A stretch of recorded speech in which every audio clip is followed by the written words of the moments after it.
دەستەکانە خۆش بە بەڕێزان. ئینسان هەمیشە خەمێکی بۆ دروستە بێ و خەم و ترسێکی دایمە لە دڵیا لەوە چێ هەبێت خەمێک کە ڕابردووە خەفەتی پێخۆی و ترس و خەمێکیش بکە بۆ ئایندەیە نازانی چی ئەبێ و چۆنە. باشترین شت ئینسان بیکە ئەوەیە ڕابردووی ئەزمموی لێوەربگرێت،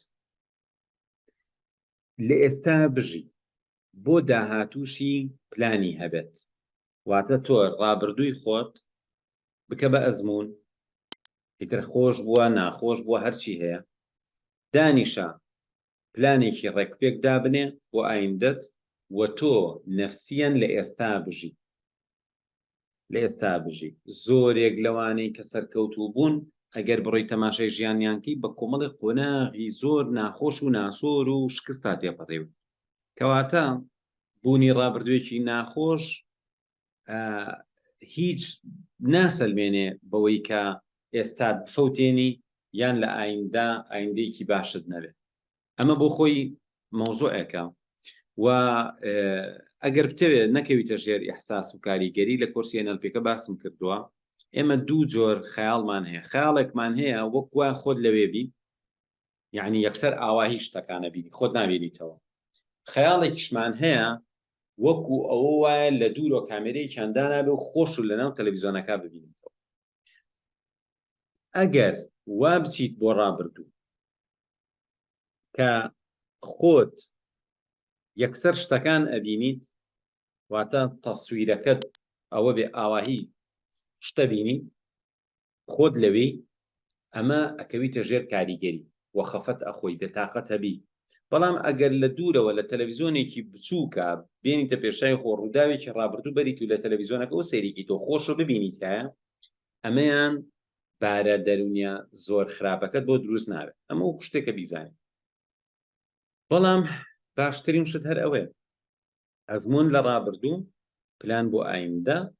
و ئێمە باسمان لە مرۆڤی مەزن کرد، مرۆڤێک کە خوا حزوری هەیە لە ژیانیا و لەگەڵ خوا گفتوگۆەکە و خۆی ڕاستەکاتەوە. پێم وایە ئەم مەوزوعە ئیمانیە وا ئەکا کە ئینسان لەم دنیایە بەختەوەر بێ، با ڕابردووەکەشی زۆر خراپ و ناخۆش بێ، با داهاتوەکەشی نادیار بێت.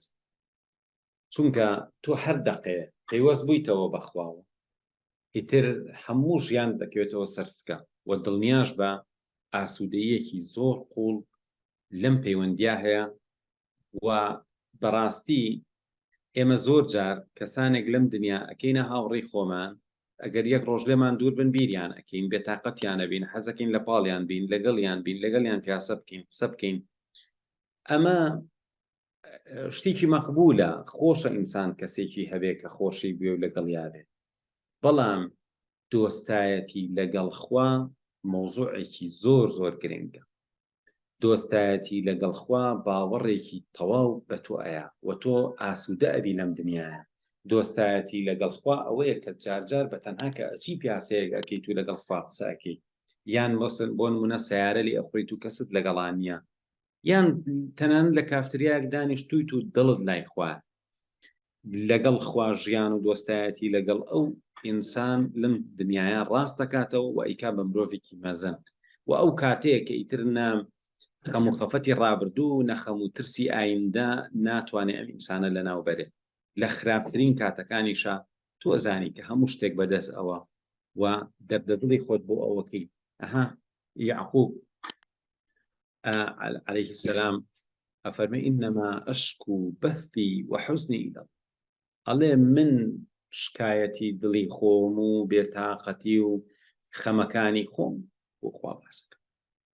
بۆیە خوای گەورە بەم ئەڵێ سەبر جەمیل، بە سەبرەکەی یعقوب ئەڵێ سەبرێکی جوان. ئەمە خوای گەورە بۆ باسی ناکا بڵێ پێغەمبەرەکانی من چەند مهم. نا، خوای گەورە بڵێ تۆش دەتوانی وەکوانە دۆست بی لەگەڵ،